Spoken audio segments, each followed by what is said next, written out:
بدر کا موقع تھا، رسول اللہ صلی اللہ علیہ وسلم نے صحابہ کرام کو جمع کیا اور ان سے مشورہ کیا، ابھی کفار حملہ آور ہو چکے ہیں، کیا کیا جائے؟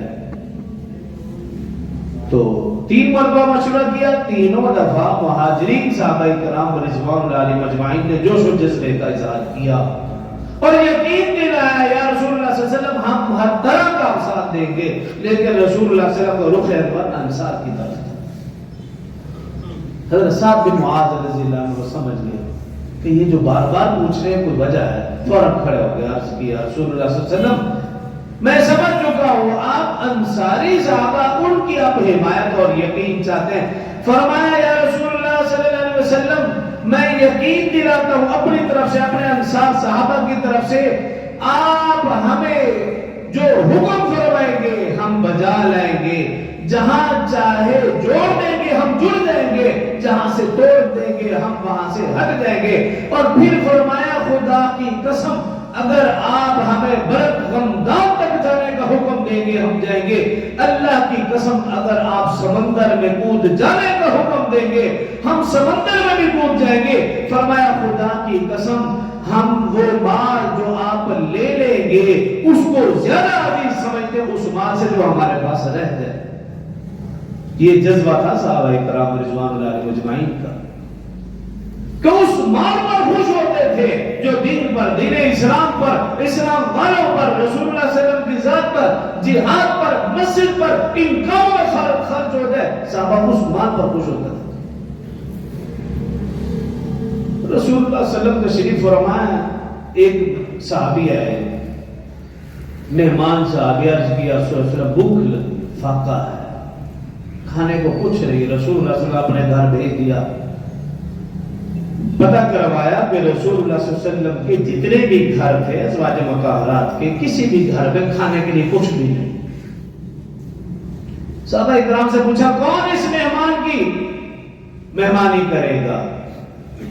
ایک صحابی حضرت ابو طلحہ انصاری رضی اللہ عنہ کھڑا ہو گیا، عرض کیا رسول اللہ صلی اللہ علیہ وسلم میں اس مہمان کو کھانا کھلاؤں گا۔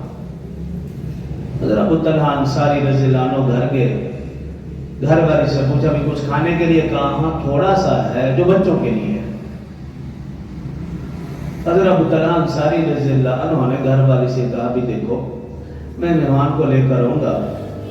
آپ بچوں کو بہلا کر سلا دو، ان کو سلا دو، آپ جب میں مہمان کو لے کر آؤں کھانا رکھ دینا، ہم ساتھ بیٹھ جائیں گے، جب مہمان کھانا کھانے لگے گا تو کسی بہانے سے چراغ بجھا دینا، اس کو یوں محسوس ہو ہم بھی اس کے ساتھ کھانا کھا رہے ہیں لیکن وہ کھانا کھا لے پیٹ بھر کر۔ اسی طرح کیا گیا، حضرت ابو طلحہ انصاری مہمان کو لایا اور اسی طرح کھانا اس نے پیٹ بھر کر کھایا۔ جب صبح ہوئی رسول اللہ صلی اللہ علیہ وسلم حضرت ابو طلحہ انصاری رضی اللہ عنہ کا انتظار کر، جب حضرت ابو طلحہ انصاری رضی اللہ عنہ آئے کھڑے ہو گئے، استقبال کیا، خوشی کا اثر نمایا، فرمایا اے ابو طلحہ انصاری تم نے کیا کیا ہے؟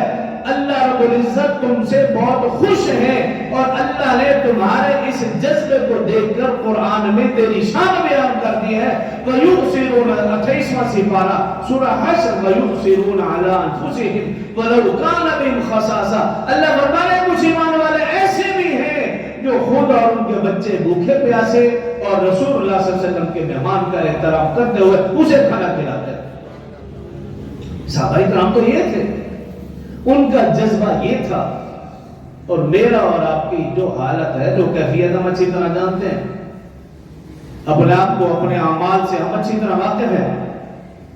کہ میرا اور آپ کا کیا طرز عمل ہے۔ ہم اپنی مسجد کی بات کر لیں، آپ کے سامنے ہے مسجد کا معاملہ،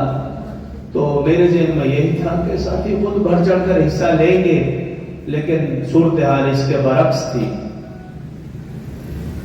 ان کے گھروں میں ان کی دکانوں تک جانا پڑا